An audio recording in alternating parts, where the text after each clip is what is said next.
സർവത്ര ദേവീ നാമസങ്കീർത്തനം മഹാദേവ്യൈ നമഃ. നോവുന്നു മമ മാനസം ഉയരഹോ വേവുന്നു ജന്മാർജിത പാപപങ്കമിയെന്നിടും മനമഹോ കീറുന്നു ദൈവേച്ഛിതം മാറിയിടേണമെനിക്കിതിന്നു ക്ഷമ ചോദിക്കുന്നു സർവേശ്വരി മാതാവേ കാത്തുരക്ഷിക്കുക കടലിണയിൽ ക്ഷീണനായി വീണോരെന്നെ. ദേവീ ശരണം അമ്മേ. സുപ്രഭാതം, ശുഭദിനം. എല്ലാ ധന്യാത്മാക്കൾക്കും പുലർകാല വന്ദനം. ശ്രീമദ് ദേവി ഭാഗവത നിത്യപാരായണ പരമ്പരയുടെ ഇന്നത്തെ പ്രഭാഷണ വേദിയിലേക്ക്, സത്സംഗത്തിലേക്ക് എല്ലാ സജ്ജനങ്ങൾക്കും സുസ്വാഗതം.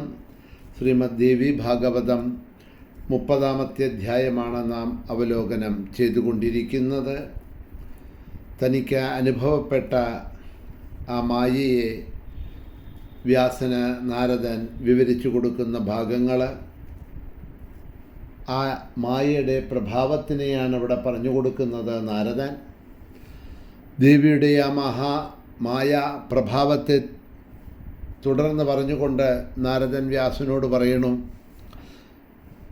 ഞാനങ്ങനെ ആ സ്ത്രീ രൂപത്തിൽ നിന്നും പൂർവ്വരൂപമായിട്ടുള്ള നാരദനായി തീർന്നു. അനുഭവിച്ചത് എൻ്റെ സ്മരണയിൽ സ്ത്രീയായതും ആ ജീവിതത്തിൽ അനുഭവിച്ച സുഖദുഃഖങ്ങളെയും ഒരു സ്മരണയായിട്ട് എനിക്ക് ഓർക്കാൻ കഴിഞ്ഞു. അങ്ങനെ ആ മായ ആണ് എന്നെ ബാധിച്ചത്, ഇതാണ് മായ എന്നുള്ളത് എനിക്ക് മനസ്സിലാക്കാൻ കഴിഞ്ഞു. പക്ഷേ എൻ്റെ കൂടെ വന്നിരുന്ന എൻ്റെ പതിയായിട്ടുള്ള താലധ്വജൻ,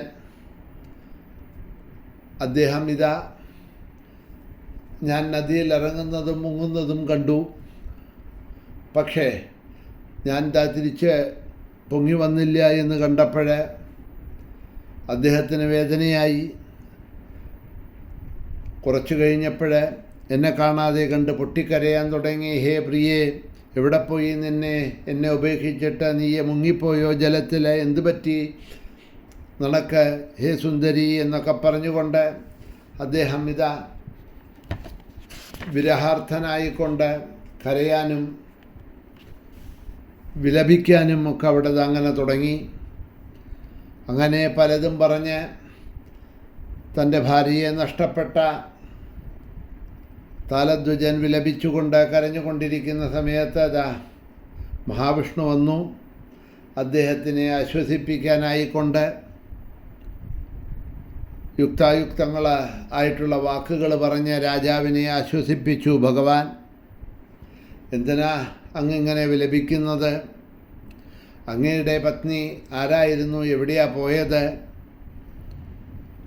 അങ്ങ് ശാസ്ത്രവിധികളൊന്നും കേട്ടിട്ടില്ല, സത്സംഗത്തിലൊന്നും പോയിട്ടില്ല, വിദ്വൽ ജനങ്ങളുമായിട്ട് അങ്ങയ്ക്ക് സത്സംഗമുണ്ടായിട്ടില്ല.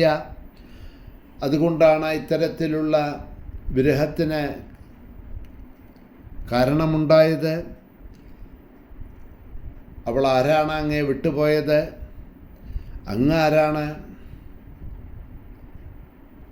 അങ്ങയുടെ അവളുമായിട്ടുള്ള ഈ ദാമ്പത്യ ജീവിത സുഖങ്ങൾക്കൊക്കെ എന്താണ് ഒരർത്ഥമായിട്ടുള്ളത്? ഈ സംസാരം എന്നുള്ളത് ഒരു നദിയാണ്. നദി കടത്താനായിട്ടുള്ള വഞ്ചിയിൽ അനേകം മനുഷ്യരെ കയറണോ, അവരെല്ലാം ഒത്തുചേർന്ന് ആ നദിയിലിരിക്കണോ, സംസാരിക്കണോ പല വിഷയങ്ങളെക്കുറിച്ച്. ഇതാ നദി പതുക്കെ തുഴഞ്ഞ് അക്കരെ എത്തുന്ന സമയത്ത് അവരെല്ലാവരും ഇതാ ആ തോണിയിൽ നിന്നും ഇറങ്ങണോ.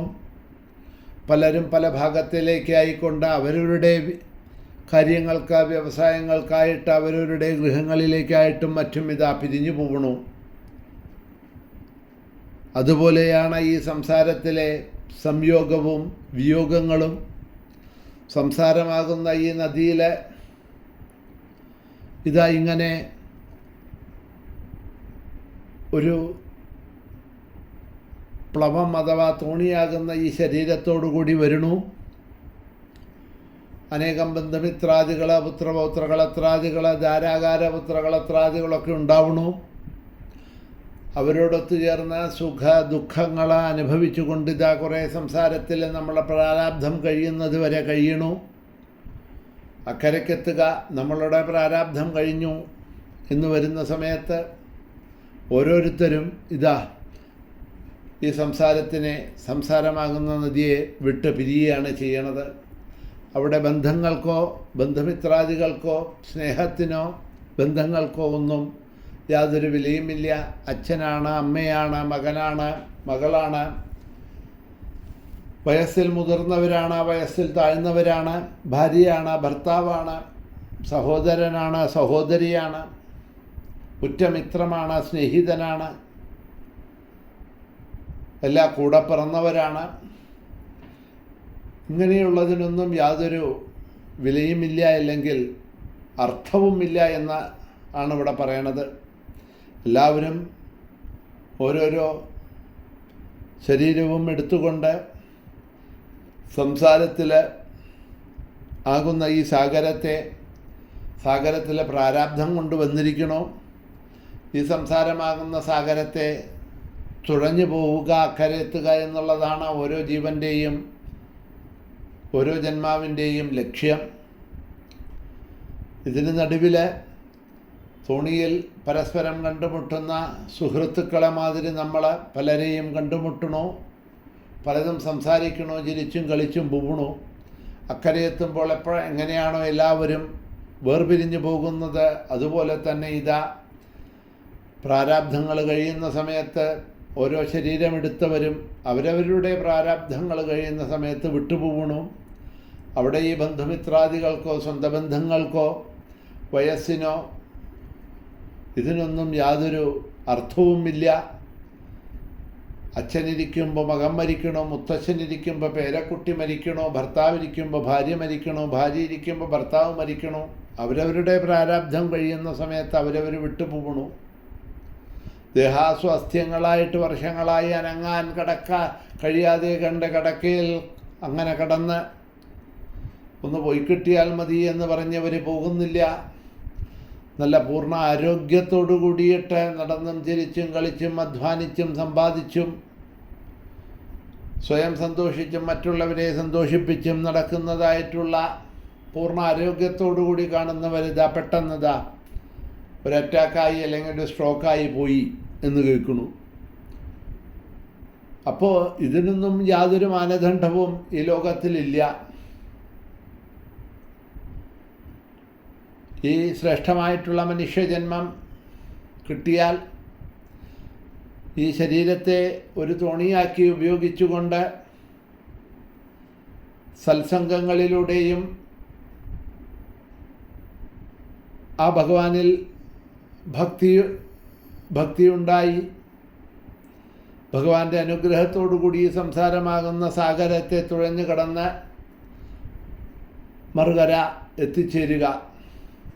ഇതാണ് ഓരോ ജീവൻ്റെയും ലക്ഷ്യം. ശ്രീമദ് ഭാഗവതത്തിലും ഭഗവാൻ ഉദ്ധവർക്ക് ഉപദേശിക്കുമ്പോഴതാ പറയുന്നത്, നിർദേഹമാദ്യം സുലഭം സുദുർലഭം പ്ലവം സുകൽപ്പം ഗുരുകർണധാരം മയാനുകൂലേന നഭസ്വതീരിതം പുമാൻ ഭവാബ്ദിം നതരേത്സാത്മഹ.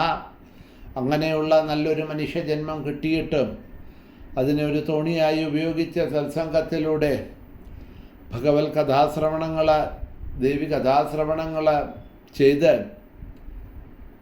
ഈ സംസാരമാകുന്ന സാഗരത്തെ മറികടന്ന് ദേവിയുടെ പാതാരബിന്ദങ്ങളിൽ, ഭഗവാന്റെ പാതാരബിന്ദങ്ങളിൽ എടുത്താൻ കഴിയാത്തവരൊക്കെ ആത്മഹത്യ ചെയ്തതിന് തുല്യരാണ് എന്നാണ് പറയുന്നത് ഭാഗവതം. ശ്രീകൃഷ്ണൻ ഉദ്ധവർക്ക് കൊടുക്കുന്ന ഉപദേശത്തിൽ. അപ്പോൾ അതാണ് ഈ മനുഷ്യജന്മം. അതാണ് ഇവിടെ പറയണത്. രാജാവിൻ്റെ കരച്ചിലും ദുഃഖവും കണ്ട ശ്രീഹരി രാജാവിനെ ഉപദേശിക്കുകയാണ്. അതുകൊണ്ട് ഇതൊക്കെ ഈ ദൈവാധീനത്തെ ആശ്രയിച്ചാണ് ഇരിക്കുന്നത്. നമ്മളാരും സ്വതന്ത്രരല്ല. ആര് വരണം, ആര് പോകണം, എപ്പോൾ പോകണം എന്നുള്ളതൊക്കെ മുൻകൂട്ടി തന്നെ തീരുമാനിച്ചിട്ടുണ്ട്, അത് അപ്രകാരം തന്നെ നടക്കുള്ളൂ. അതുകൊണ്ട് ആ സംയോഗ വിയോഗങ്ങൾക്ക് നമ്മൾ അധീനരാവരുത്, അതിനെ ആശ്രയിക്കുന്നവരാവരുത് എന്നിവിടെ പറയുകയാണ്. എന്തായാലും ആ സംഭാഷണം തുടർന്നു പോകുന്നുണ്ട്. സമയം കഴിഞ്ഞതുകൊണ്ട് നമുക്ക് നാളെ അവലോകനം ചെയ്തു കൊണ്ടുപോകാം. ഇന്നിവിടെ തന്നെ നിർത്തുന്നു. ശ്രീ മഹാദേവ്യൈ നമഃ. ശ്രീ ഹരയേ നമഃ.